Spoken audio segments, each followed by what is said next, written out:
Muito da dimensão intrapsíquica do nosso funcionamento emocional, mas esse que é tão óbvio da história familiar e como ela se apresenta para nós, isso parece ainda que não foi explorado o suficiente. Então, este é o assunto que me traz aqui hoje para que nós possamos compartilhar um pouco mais sobre algumas informações a esse respeito e para que depois dessa apresentação eu também possa responder algumas perguntas que com certeza. Hum. Perguntas existenciais, né? De onde venho, o que faço aqui, para onde vou, né? E essas são perguntas que volta e meia, tanto nós quanto principalmente os nossos pacientes se interrogam e vêm para a terapia em busca de alguma resposta que dê um sentido maior ao que estamos fazendo. Então, o de onde veio é que traz muitas vezes perguntas que os pacientes fazem a respeito da sua origem, né? De onde que nós viemos e em termos de vivências de infância, em que medida que essas vivências estão mais ou menos relacionadas com a nossa vida atual. O que faço aqui tem muito ligado à nossa missão de vida, o que nós nos propomos a fazer e para onde que vou com tudo isso, né? Só que muitas vezes essa pergunta é feita nesse âmbito individual, sendo que seria importante nós podermos ter uma visão talvez um pouco mais abrangente, porque nem tudo diz respeito à nossa vida atual. Não é só na nossa vida que nós vamos encontrar a resposta, mas que há uma série de vidas que antecederam a minha nesse caminho de cada família, né, da minha família em especial, e que vão me ajudar a entender melhor o que eu estou fazendo aqui nesse planeta, nesse tempo. E uma questão uma forma de nós procurarmos respostas para algumas dessas perguntas é por meio de uma avaliação da nossa árvore genealógica. Nós temos aqui nessa imagem, né, uma mulher de costas com uma criança. Se quisermos hipotetizar, poderíamos dizer que é uma pessoa dando mão para, quem sabe, a sua criança interior e com uma chave na mão, observando a sua árvore genealógica. É um lugar para o qual nós normalmente não olhamos, porque muitas vezes estamos, quer dizer, em geral, estamos em busca do que está diante de nós, do que está no porvir, né, do que vem pela frente. Mas aqui nesse caso, há uma parada e uma volta para trás, um poder olhar para trás e, com essa chave na mão, encontrar mais informações, informações essas que se encontram atrás de cada uma dessas portas. E cada uma dessas portas representa uma pessoa na nossa história familiar. Então é interessante nós pensarmos em que medida que nós somos o fruto dessa junção de troncos, um tronco paterno e um tronco materno, e como em um exercício, se a pessoa fecha os olhos momentaneamente e olha para esses dois troncos, o paterno e o materno, vai observar que a nitidez de cada um deles não é a mesma, que o acesso a informações que cada um deles contém é diferenciado. E quando nós conversamos com os nossos pacientes e vamos fazer um levantamento da história clínica, é comum que nós perguntemos sobre histórias ligadas aos pais e, mais especificamente, né, ao pai, à mãe e, eventualmente, os avós também, e o quanto que as informações que os pacientes nos proporcionam são informações diferenciadas, que parece ser muito mais fácil, em geral, acessar mais um desses ramos do passado do que o outro.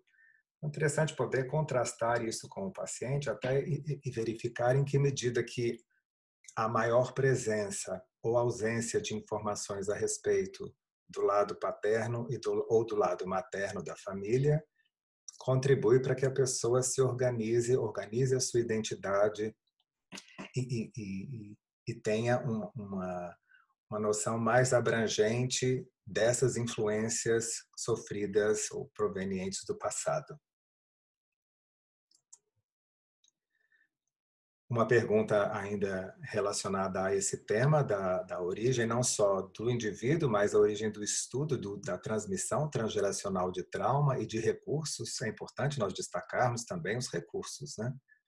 Está ligado ao tema principalmente da Grande Guerra, da Segunda Guerra Mundial. Vemos que, a partir dessas experiências da Segunda Guerra Mundial, principalmente, nós temos aqui na imagem livros que correspondem a a literatura de diferentes países, aqui no caso da Alemanha, sobre principalmente a segunda e terceira gerações no pós-guerra. Aqui ao centro, crianças do Holocausto, e à direita, o trabalho de psicogenealogia desenvolvido por Anne-Anne Schutzenberger, da França. Em diferentes países, são diferentes abordagens, mas que iniciaram principalmente depois da Segunda Guerra Mundial.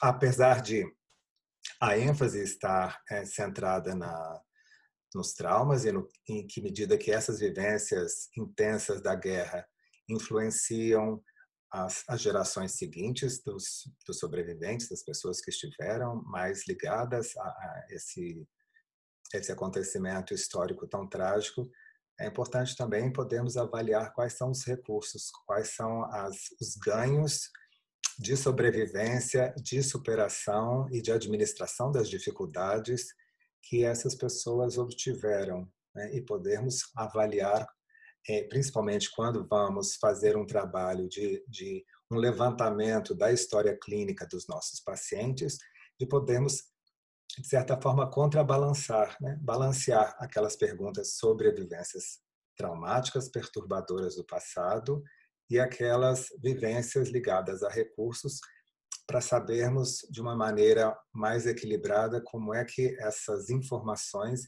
ajudam a pessoa a se posicionar hoje em dia e de que maneira que, em termos da psicoterapia, essas informações podem influenciar no desempenho da pessoa no seu dia a dia. Então é interessante entender o quanto essa vivência da transmissão transgeracional recebe esse enfoque histórico, principalmente a partir da Segunda Guerra, seus descendentes, e principalmente a partir de 2000 para cá, quando começaram publicações de pessoas que já estavam numa fase de mais envelhecimento e que haviam conseguido manter uma boa qualidade de vida nos anos logo do pós-guerra, e que, à medida que a vida foi chegando mais ao final, sentiram a necessidade de retomar essas lembranças, de formalizar essas recordações para deixar um registro para gerações seguintes. Esse é um aspecto curioso que nós observamos nos atendimentos de pacientes quando levamos em conta o tema da transgeracionalidade, como famílias passaram por grandes dificuldades, como essa vivência da guerra, mas não só, também como outras com características de sofrimento, como migrações, como enfrentamento de grandes dificuldades, né, desemprego, fome, e como existem vários silêncios a esse respeito, né? Então é curioso como o paciente com frequência chega para um atendimento e tem uma determinada queixa que pode estar ligada a uma vivência mais de depressão ou de ansiedade, mas que quando perguntamos mais detidamente, de uma forma mais minuciosa sobre o seu histórico familiar, que essa pessoa apresenta dificuldades para identificar temas, identificar vivências que tenham sido relatadas, compartilhadas na família e que ajudem a explicar as dificuldades vividas hoje.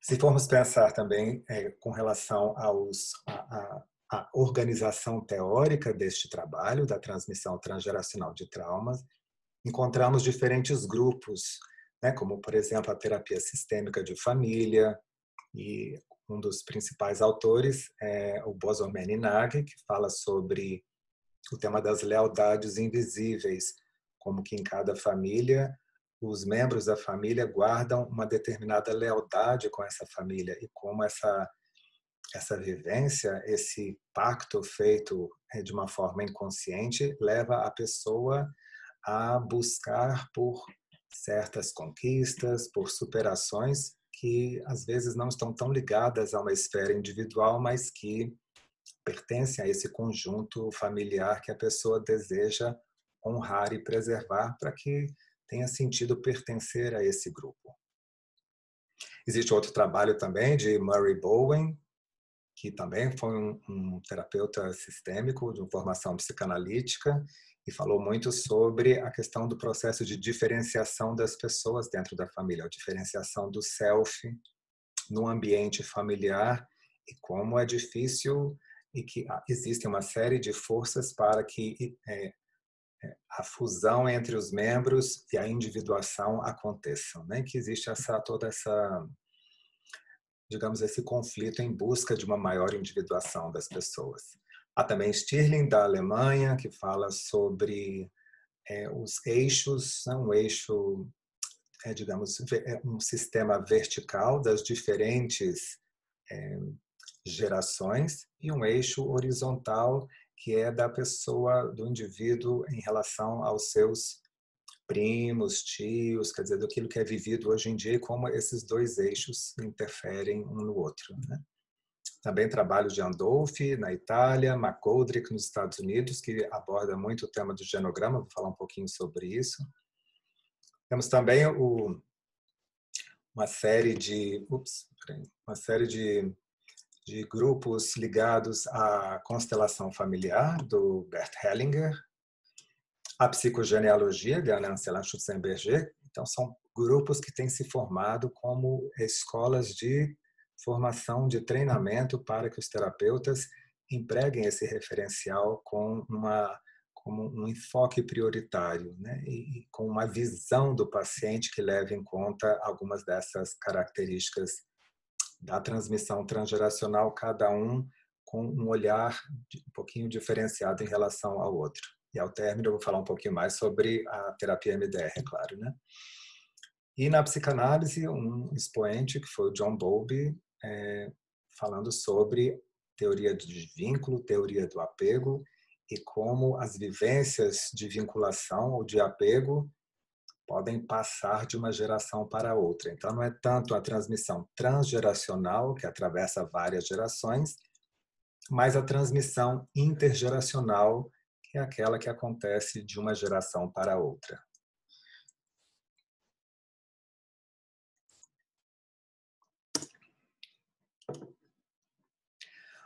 Em relação a esse assunto da transmissão transgeracional, não podemos deixar de falar sobre o que tem sido vivenciado hoje, que é a pandemia, né, do Covid-19, do coronavírus, e o quanto este assunto já foi um assunto muito abordado em 1918, 1919, com a gripe espanhola. E uma colega me enviou aqui alguns jornais da época, mostrando como é que as pessoas reagiram naquele momento e como já tive comentários, compartilhares de pessoas que atualmente começam a buscar naquela vivência da pandemia também algumas conexões.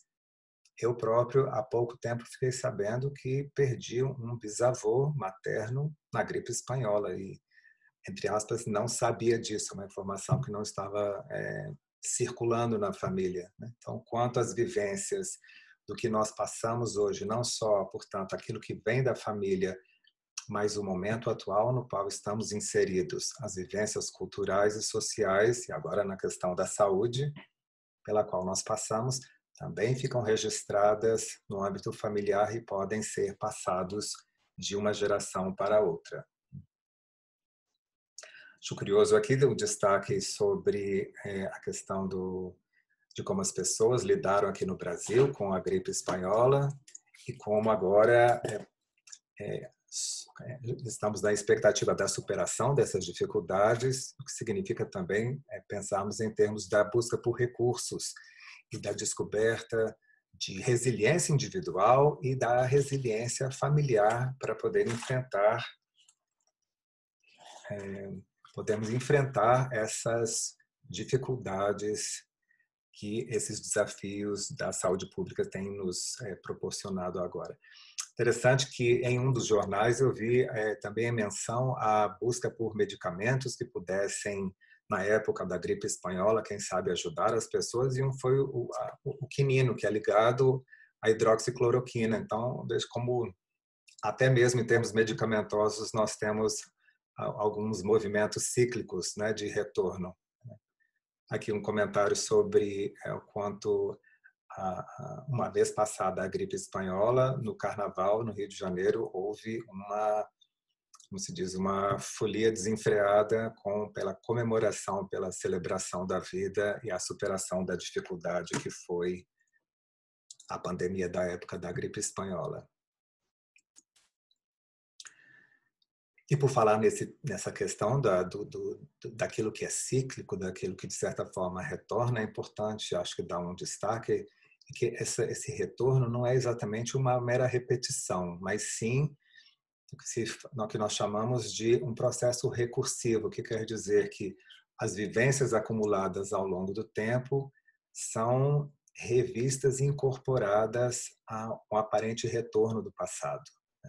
Então, de certa forma, nós podemos dizer que o nosso passado não se atualiza porque ele não ficou no passado, a não ser que ele seja trabalhado, que ele seja, como a gente diz na linguagem da terapia de EMDR, que eu também vou explicar um pouquinho mais adiante, a não ser que ele seja reprocessado, ele pode permanecer num âmbito mais vivencial. O que quer dizer isso? Que a pessoa, em vez de se recordar do seu passado como uma memória, como uma lembrança distanciada, vai olhar para esse passado mais como uma repetição, uma vivência que ainda está acontecendo.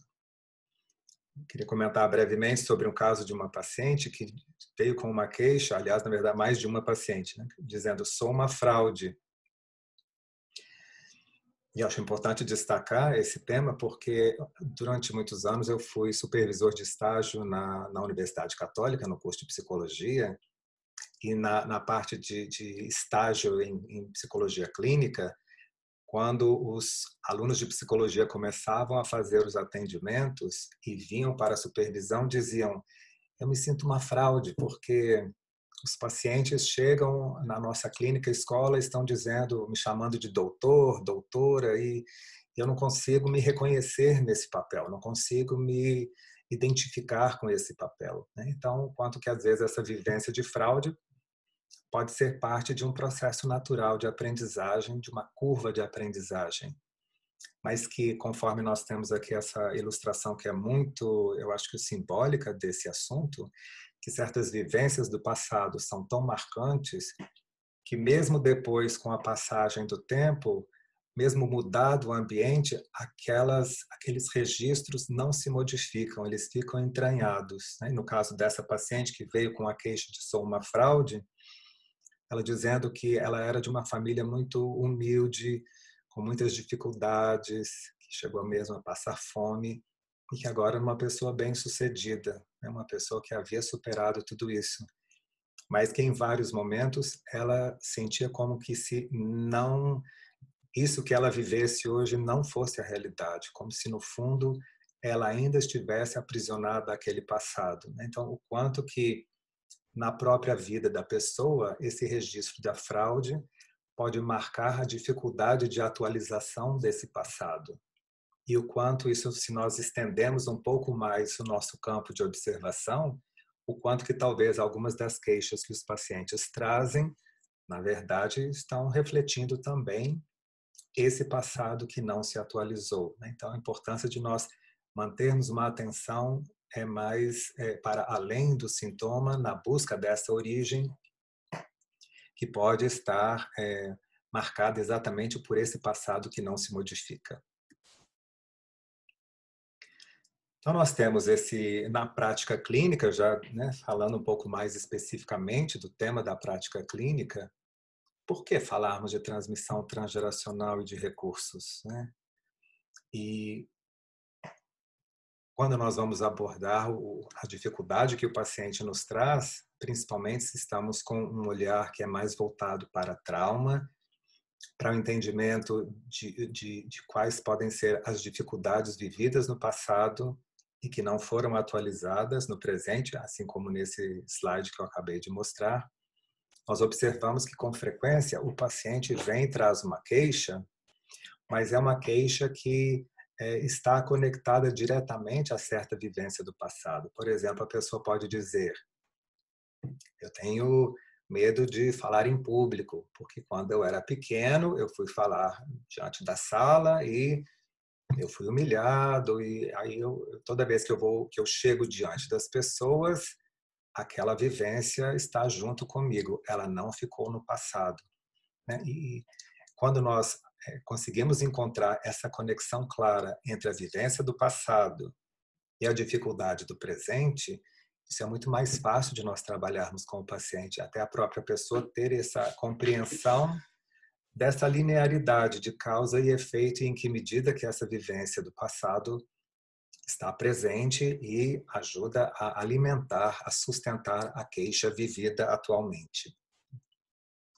Nós também podemos, em vez de só abordar o tema da dificuldade da vivência traumática, também tentarmos investigar melhor o tema da resiliência, né? E entendemos que às vezes a pessoa nos traz uma história tão difícil, mas que tem uma força surpreendente de superação e que muitas vezes não conseguimos entender onde que na vida dessa pessoa que ela conseguiu amealhar todas essas vontades, motivações de enfrentamento quando o seu ambiente não foi propício para isso, né? Então, vale a pena nós pensarmos nessa possibilidade de que não só a vivência traumática, mas também a resiliência pode ser passada de uma geração para outra por meio de processos de incentivo, de mensagens de encorajamento e que inspiram a pessoa a seguir adiante.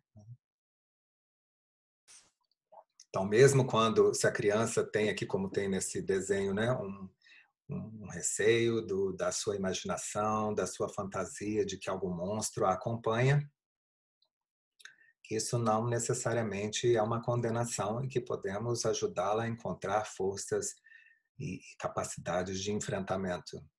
Eu me lembro que não é a minha clientela habitual, mas eu atendi uma criança que tinha essa questão do medo de dormir à noite porque achava que havia um monstro debaixo da cama. Nós começamos a conversar sobre a possibilidade de o quanto que o monstro estava com medo da criança, que na verdade a criança que estava assustando o monstro, né? E com isso mudar um pouco a ênfase o eixo de preocupação da criança, e ela achou até essa possibilidade divertida e aos poucos se sentiu com mais tranquilidade, mais capacidade para lidar com a sua dificuldade de dormir. Agora, nem sempre encontramos essa linearidade entre causa e efeito, e a queixa que a pessoa traz, às vezes não faz muito sentido na vida da pessoa, né?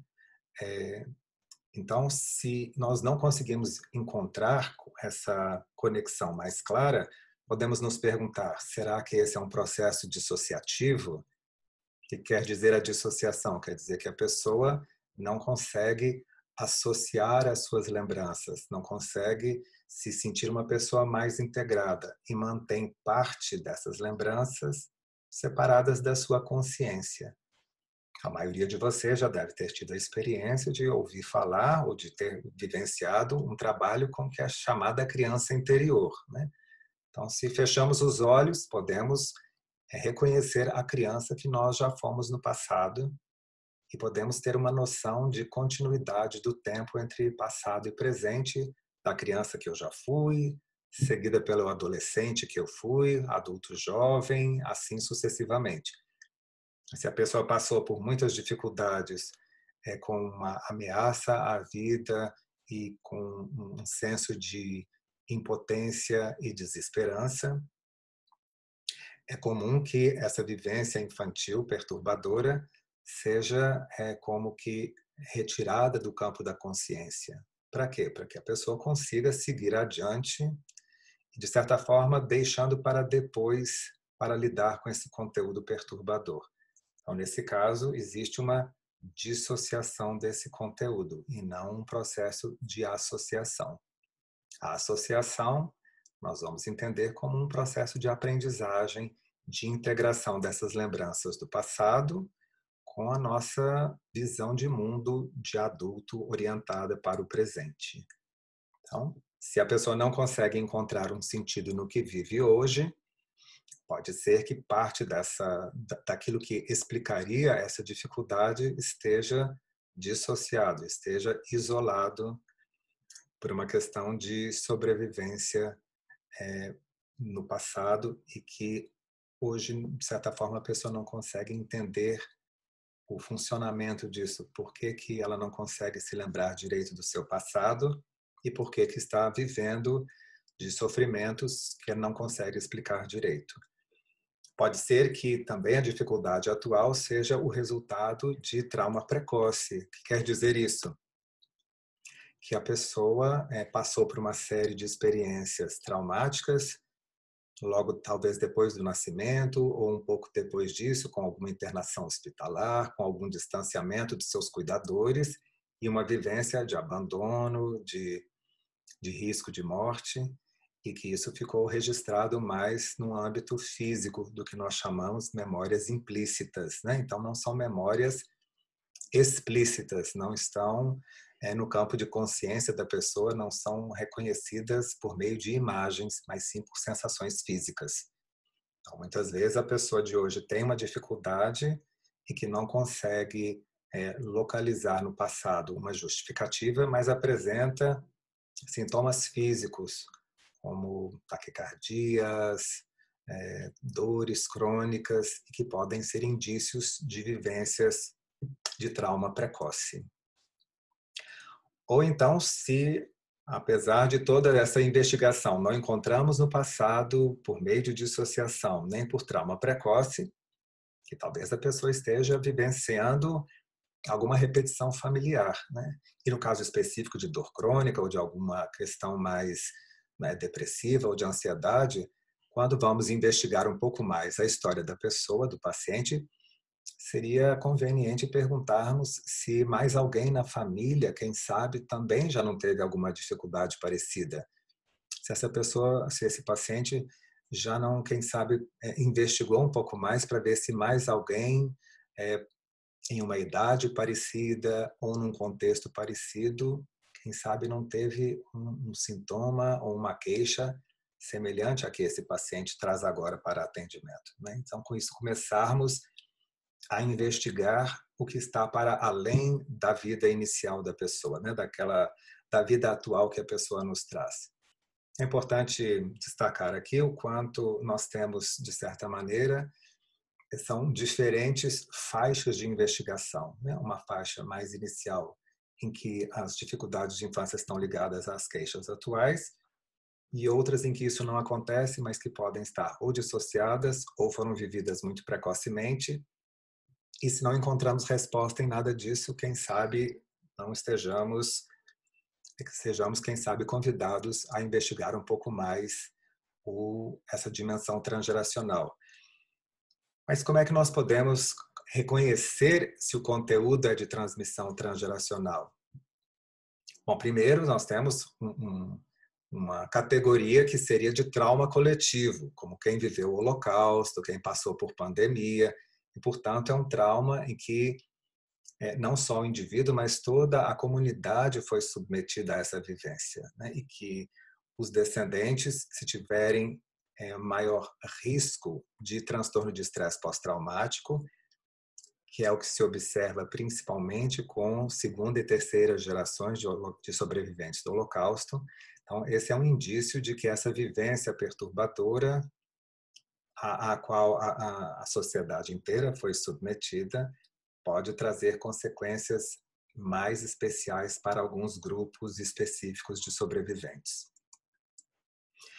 Uma outra categoria poderia ser de trauma familiar, e que a pessoa também tenha consciência de um episódio dramático pelo qual a sua família passou, ligado, por exemplo, a suicídio, a violência doméstica, e que isso também pode apresentar repetições de uma geração para outra. Temos também outra categoria que é o trauma vicariante, ou que é chamado trauma por carona, que é muito comum, é também chamado sofrimento pela compaixão, e que é muito comum, nós podemos observar principalmente na dimensão intergeracional, nos atendimentos clínicos, pessoas que se sentem muito tristes ou culpadas e apresentam até mesmo que é chamada a, a culpa do sobrevivente, né? Porque alguém na família não sobreviveu, ou então que apresenta uma dificuldade, esse sofrimento que nós podemos observar que, na verdade, é um sofrimento de algum outro membro da família, como a mãe, como o pai, e que, de uma certa forma, uma forma um pouco mais inconsciente, a pessoa é como que acredita que se ela estiver sofrendo bastante, isso contribuiria para aliviar o sofrimento desse cuidador, né? Então, essa é uma maneira também de nós podermos identificar uma possibilidade de vivência com característica e não tanto trans, mas intergeracional. E reconhecer que as vivências de transmissão transgeracional às vezes são decorrentes de uma vivência, uma queixa, um trauma sutil que não é tão percebido pelo paciente. Eu vou trazer alguns exemplos aqui. Assim, alguns sintomas que podem caracterizar mais tipicamente um trauma transgeracional. Uma depressão que não responde à medicação, quadros repetitivos de pânico, uma sensação que a pessoa tem de não pertencimento, de não fazer parte, de não se encaixar em um determinado grupo, o transtorno de desrealização, despersonalização, que está ligado também muito a essa vivência do não pertencimento, né? A pessoa que sente que como se estivesse vivenciando um teatro, como se fosse apenas uma observadora da sua vida e não um participante ativo.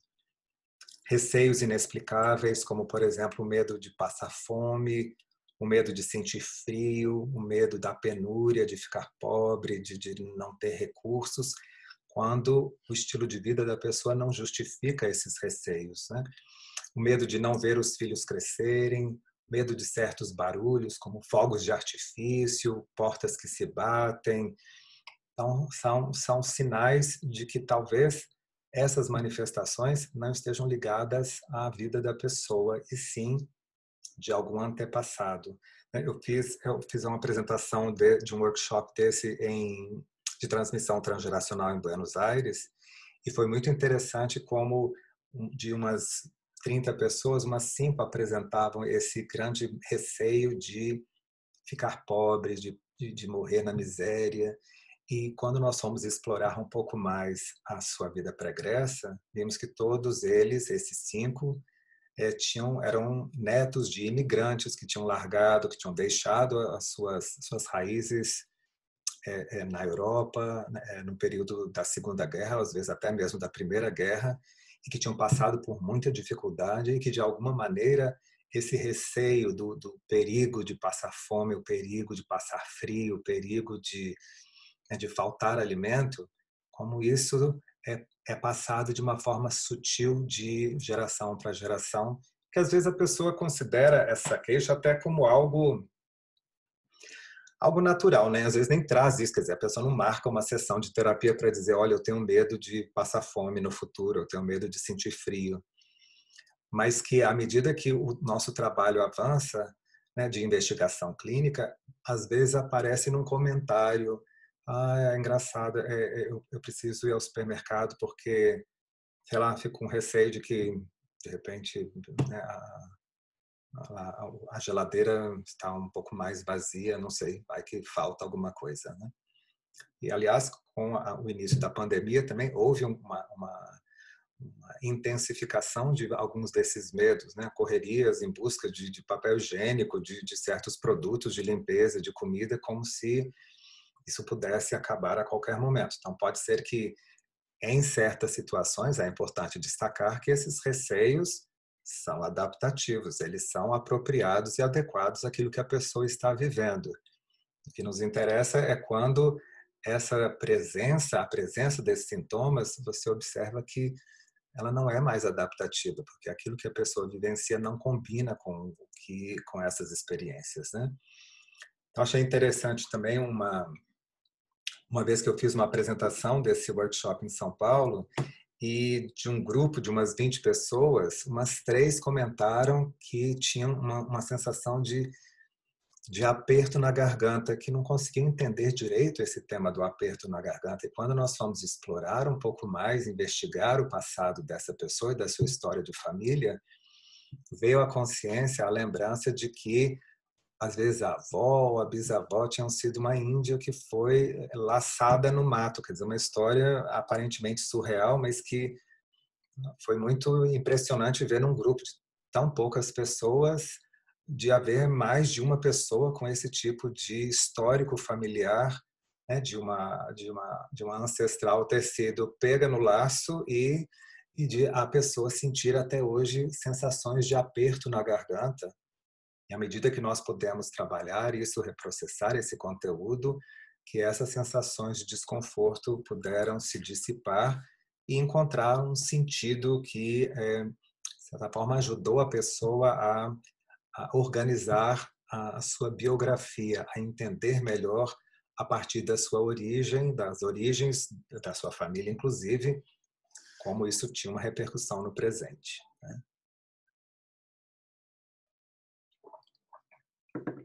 Ainda um pouco ligado ao tema do trauma vicariante ou a trauma por compaixão, nós podemos destacar o estudo do estudo ACE, que fala sobre o tema também da intergeracionalidade, que a resposta pode estar na infância, de enquanto a pessoa não precisa ter passado diretamente por uma vivência traumática, mas só de assistir pais ou avós passando ou por violência doméstica, ou com a presença de alguém na família com doença mental, ou com drogadicção, ou de alguém ser encarcerado. Só de assistir a essas vivências já pode ser suficiente para aumentar a sua vulnerabilidade, a sua probabilidade de desenvolver transtorno de estresse pós-traumático na vida futura.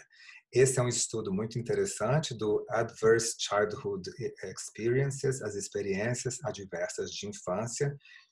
Com esse nome, ACE Studies, vocês podem encontrar um site na internet específico que fala sobre o acompanhamento de um grupo grande de pessoas que tem sido estudado ao longo do tempo, quer dizer, um estudo longitudinal, que mostra o quanto essas vivências, quando acontecem na infância e na adolescência, podem trazer consequências graves para a qualidade de vida da pessoa, não só em termos emocionais, mas também de saúde física, com uma redução na longevidade da pessoa. Está descrito aqui, a imagem veio direto do inglês, com uma morte precoce.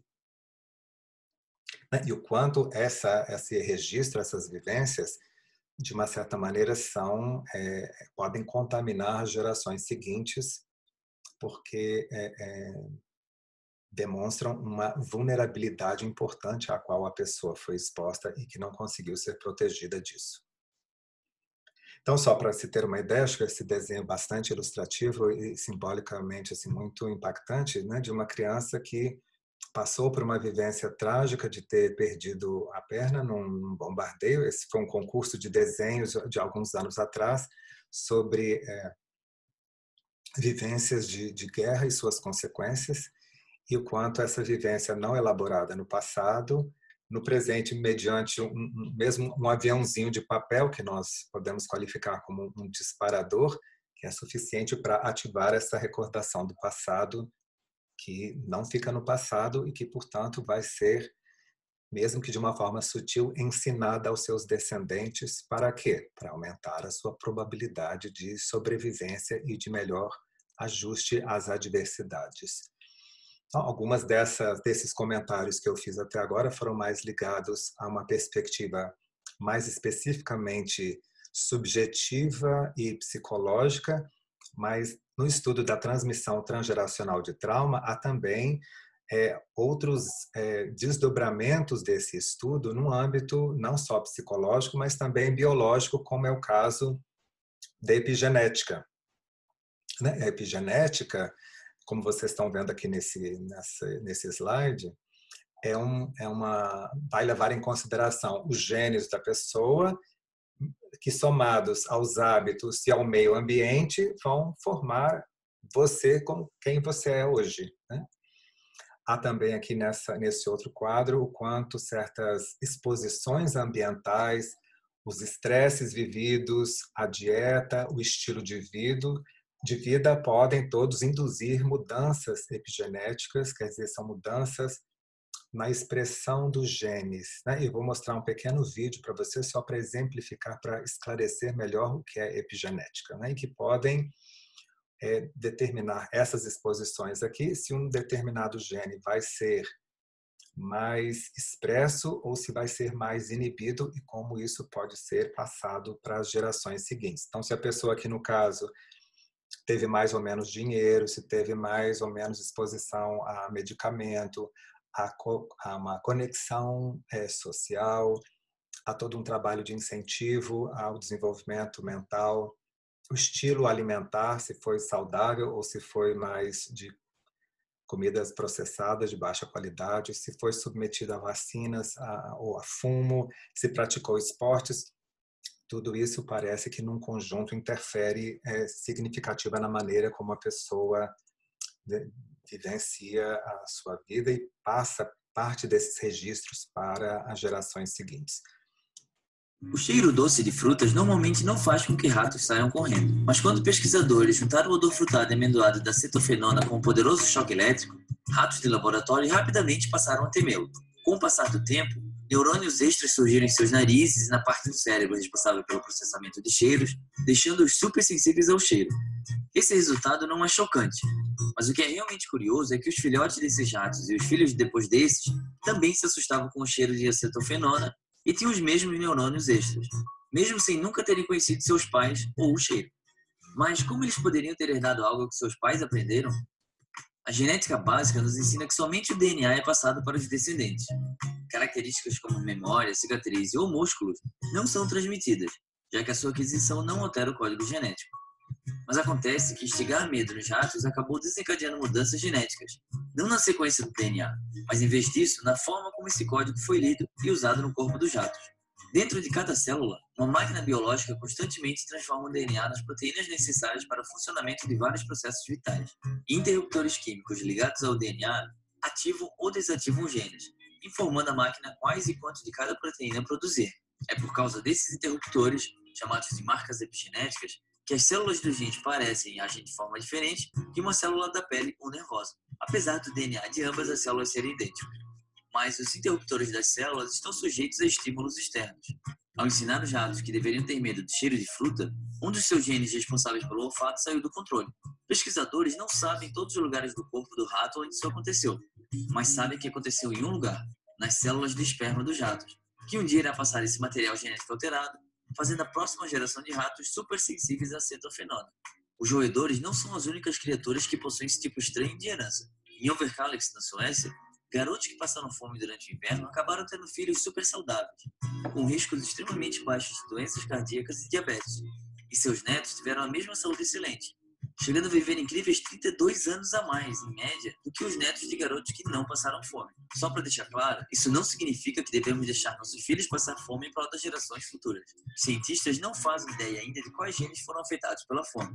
Embora sejamos capazes de relacionar alterações epigenéticas com melhorias de saúde nos ratos, estamos muito distantes ainda de poder fazer o mesmo com os seres humanos. Isso pode parecer algo ruim, mas o principal motivo é porque não vivemos em um ambiente controlado, que é o laboratório. Ainda bem. Esse foi o Minuto da Terra. Se você gostou desse vídeo, clique em... Muito bem.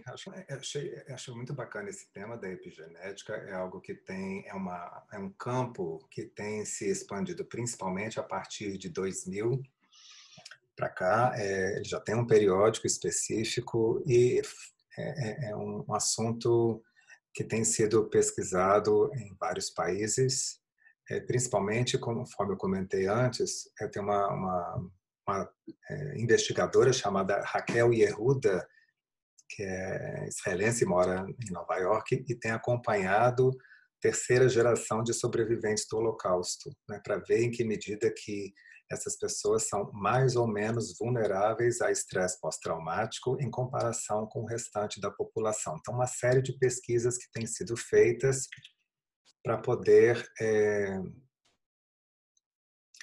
se poder entender melhor se essas vivências dos antepassados interferem na vida da pessoa hoje em dia. Mas é importante nós pensarmos no nosso âmbito da clínica, não tanto na dimensão biológica, o quanto que certas vivências emocionais também podem ser transmitidas a outras gerações. Quer dizer, se uma pessoa passou por uma experiência grave, contínua, né, prolongada de depressão ou de muita ansiedade, em que medida que isso fica mais ou menos registrado nas células a ponto de isso ser passado para gerações seguintes, né? No caso, por meio desses certos medos de fome, frio, de sequestro, de pobreza, né? Eu vi uma apresentação no Congresso Congresso do Canadá sobre transmissão transgeracional, e uma das pessoas que apresentou, os avós haviam sido sequestrados pelos nazistas, né? E ela foi curioso como ela tinha pavores, terrores noturnos, e que só depois que ela conseguiu conversar mais com os pais dela a respeito do que tinha acontecido com os avós, é que ela conseguiu integrar mais essas experiências, né? Já que esse era um assunto sobre o qual não se podia conversar na família, né? Não é um assunto que se fala à mesa, né? E o pessoal que trabalha com terapia sistêmica de família aborda com frequência esses assuntos dos segredos da família, de certos rituais familiares, daqueles assuntos sobre os quais não se comenta, né? E enquanto que eles, na verdade, são assuntos que podem estar carregados de informação e que poderiam ajudar os descendentes a entender um pouco mais as suas vivências, ao conseguirem fazer conexões com as histórias de seus antepassados, por mais difíceis que elas tenham sido, né? E nós aí chegamos a uma questão de como lidar com, ou como alcançar esse conteúdo, como ajudar os nossos pacientes a investigar esse assunto. E até no início aqui do nosso encontro, tive a satisfação de saber que temos, né, no nosso grupo a Sandra Gessula, fala sobre o tema sobre o genograma, que é uma das formas que nós podemos utilizar para acessar o conteúdo, né? Há uma série de outras possibilidades, inclusive com o desenvolvimento de protocolos específicos que podem nos ajudar a auxiliar o paciente a fazer o quê? A acessar aquele conteúdo perturbador que é vivido no presente e tentar encontrar as raízes de onde ele se encontra, de qual pode ser a sua origem. Eu não vou entrar muito no tema do genograma, aqui estou apresentando isso aqui para vocês terem uma ideia, principalmente neste caso específico desse slide, de como certas ligações podem mostrar o estilo de relacionamento entre os componentes de uma família, e o quadrado corresponde ao homem, o círculo à mulher, e aqui são os diferentes estilos de relacionamento que eles podem estabelecer entre si. Só para vocês terem uma ideia de um genograma, isso aqui não é de uma paciente minha, isso aqui foi do que eu peguei na internet, né? É um exemplo de uma estrutura familiar com genograma, né? E que mostra aqui à direita a exemplificação, o esclarecimento de cada um dos símbolos que foram empregados nessa construção, né? Mas eu queria destacar um atendimento que eu fiz de uma pessoa, e por meio do genograma nós alcançamos uma série de resultados clínicos muito importantes para a vida dessa pessoa, Uma paciente que chegou com uma queixa de ser uma pessoa perfeccionista, de ser uma pessoa muito zelosa e de ter pais também perfeitos, né? O que é uma queixa que, em geral, nos coloca terapeutas numa situação difícil, já que está tudo tão perfeito, vamos fazer o que vai ser mudado, né? Mas ela tinha algumas coisas no genograma assim, em relação aos antepassados que ela não estava entendendo direito e nós fizemos um genograma, como aqui nesse caso são 3 gerações principalmente, não, acho que são 4, né? E vamos tentar identificar um pouco mais alguns dos comportamentos dos componentes da família e o que havia de repetição nesse comportamento. E aos poucos ela foi se dando conta de que, na verdade, em vez de uma mãe perfeita, essa mãe era, pensando bem, uma pessoa muito narcisista. E ela, filha, que se julgava uma filha perfeita, na verdade, começou a se perceber tentando atender a essa expectativa da mãe de que deveria ser uma mãe perfeita por ter uma filha perfeita e que o pai também não estava ajudando muito nesse processo, porque ficou um pouco mais afastado e esse afastamento, na verdade, refletia um conflito sério de comunicação entre o marido e a esposa e que essa paciente tinha sido meio que puxada para dentro dessa relação conjugal, formando um triângulo e assim sucessivamente, quer dizer, começou a poder repensar melhor essa ideia de quem são meus pais e quem sou eu, né? E poder rever um pouco mais o seu autoconceito em função das informações que surgiram a partir do genograma. Queria falar um pouquinho mais agora sobre, mais especificamente, sobre a transmissão transgeracional de trauma e a terapia EMDR. Parece-me que algumas pessoas que estão assistindo essa apresentação não são do EMDR, então não vou entrar muito na teoria, mas só esclarecer que a terapia EMDR, que tem esse nome porque significa movimentos oculares, dessensibilização e reprocessamento, tem por objetivo trabalhar as memórias traumáticas da pessoa, isso falando de uma forma mais simplificada, para que a pessoa consiga se atualizar mais, para que ela esteja mais no presente, né? Nós seguimos um referencial teórico que é chamado do referencial do PAI, que é processamento adaptativo de informação.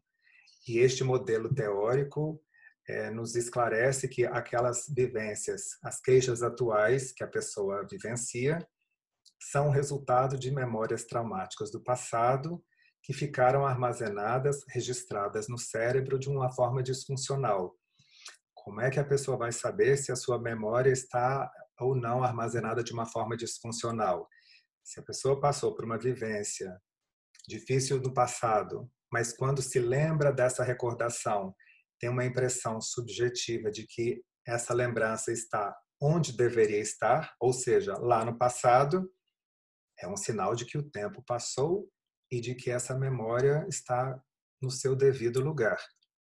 Se, no entanto, a pessoa, por alguma coisa que acontece no presente, como naquele desenho anterior que eu mostrei do aviãozinho de papel e a criança assustada. Então, se algo no presente, aparentemente inócuo, desperta uma reação muito intensa, como se a pessoa estivesse vivendo novamente alguma coisa traumática do passado, esse é um sinal de que essa memória não está no passado, não está onde deveria estar, mas está interferindo no presente da pessoa. Então, o que nós queremos com o EMDR é exatamente ajudar a pessoa a reprocessar, quer dizer, a dar um novo sentido para essa memória e a poder deixá-la no passado onde deveria estar. Essa informação disfuncional, aquela que deveria estar no passado, interfere na avaliação atual da realidade. Isso mesmo, pessoas que não têm formação em EMDR, mas tiverem uma formação básica em psicodinâmica, né, essa pessoa vai reconhecer que isso é um dos princípios da projeção da transferência. O que é a transferência? A pessoa de certa forma, atualizar, né, no analista ou numa pessoa importante aqui no presente, uma figura que refere-se ao seu passado e com quem provavelmente tem algumas dificuldades que não foram devidamente resolvidas, né? Então, de novo, passado e presente podem, às vezes, ficar um pouco misturados, né? Então, o que nós queremos é ajudar a pessoa, o paciente, no caso, a que o paciente possa viver no presente e não a ter o seu presente informado pelo seu passado. E conforme dizia a Francine Shapiro, que desenvolveu o EMDR, lembrar somente não basta. Não basta haver um insight. A pessoa precisa reprocessar essa lembrança, né? Então, a recordação, o insight, essa lembrança, é uma etapa, é um passo. É o que nós chamamos de o acesso a essa lembrança ao alvo. Mas isso não significa acessar e integrar as cadeias de memória que estão associadas a essa dificuldade atual. Gostaria de também finalizar com a descrição de um caso muito interessante que marca bem e que exemplifica essa organização teórica, que é o caso de uma mulher que não podia descansar, né? E que é uma paciente que comentou estar muito cansada, principalmente agora nesse período de quarentena, porque ela não conseguia parar em casa de fazer coisas, né? Então, era o jantar, arrumar a casa, e sempre com alguma tarefa por finalizar, sem conseguir descansar. E uma casa relativamente pequena, e, no entanto, estava exausta, estafada de estar confinada. E à medida que nós fomos investigar um pouco mais o seu passado, essa ideia de que não podia descansar, fomos vendo que havia associado a esse comportamento uma crença negativa, que é a crença de que eu não sou uma pessoa boa o suficiente, eu não sou boa o bastante, né? É o que ela carrega na cabeça dela. E fomos seguindo um pouco mais, puxando mais esse fio dessa crença negativa, até que ela chegou à observação de que uma pessoa que descansa é uma pessoa que tem uma vida fácil, é uma pessoa que está com a vida ganha, né? E à medida que fomos investigando um pouco mais, enfim, para encurtar a história, ela se deu conta de que a avó que havia imigrado da Europa depois da guerra, quando chegou num país em que ela reside hoje, que não é aqui no Brasil, ela teve que se prostituir para poder sobreviver, né? Então, que recebeu o título de uma mulher, aspas, de vida fácil. E que a mãe dela também teve uma série de complicações ligadas à dimensão afetiva, porque, enfim, casou, se juntou com uma pessoa casada, gravidez na adolescência, então foi chamada na época pelaquela sociedade em que se encontrava de uma mulher de vida fácil. E essa paciente recebeu essa mensagem de que de maneira alguma ela poderia ser uma mulher de vida fácil. Então, o que movimentava toda a sua atividade de trabalho, de atividade dentro de casa, é toda a preocupação para não vir a ser qualificada como uma pessoa de vida fácil, né? O que acho que é muito marcante no que diz respeito ao quanto um comportamento aparentemente sem sentido, quando nós investigamos um pouco mais nas suas raízes inter e transgeracionais, podemos aí encontrar sentido, né? Basicamente, esse é o que eu gostaria de apresentar para vocês neste nosso encontro aqui. Mas temos algumas perguntas, eu gostaria de chegar aqui e conferir. Ok.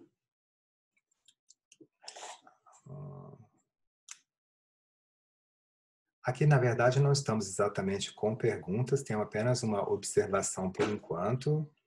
Uma colega dizendo... Aqui tem mais.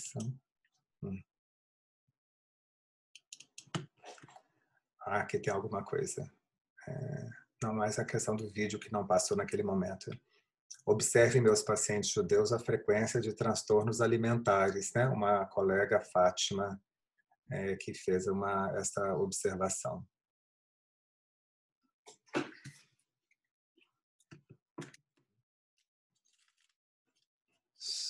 minutinho.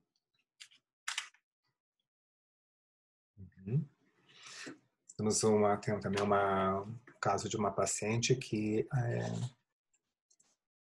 trazia como queixa o receio de, em termos da alimentação, né, juntando com essa observação da Fátima, o receio de que sempre haveria o risco de faltar comida em casa, né, e que nós fomos trabalhar isso e ela conseguiu identificar, haver uma ligação importante com uma avó que havia passado muita fome durante a guerra, e nós fomos reprocessar esse conteúdo, e o curioso foi que essa recordação não era uma recordação particularmente emocionante para ela. O SUD não era elevado, né? E isso mostra, conforme eu descrevi antes, conforme eu comentei antes, o quanto o trauma transgeracional às vezes é um trauma sutil, que ele não é tão dramático, e que quando nós reprocessamos esse conteúdo,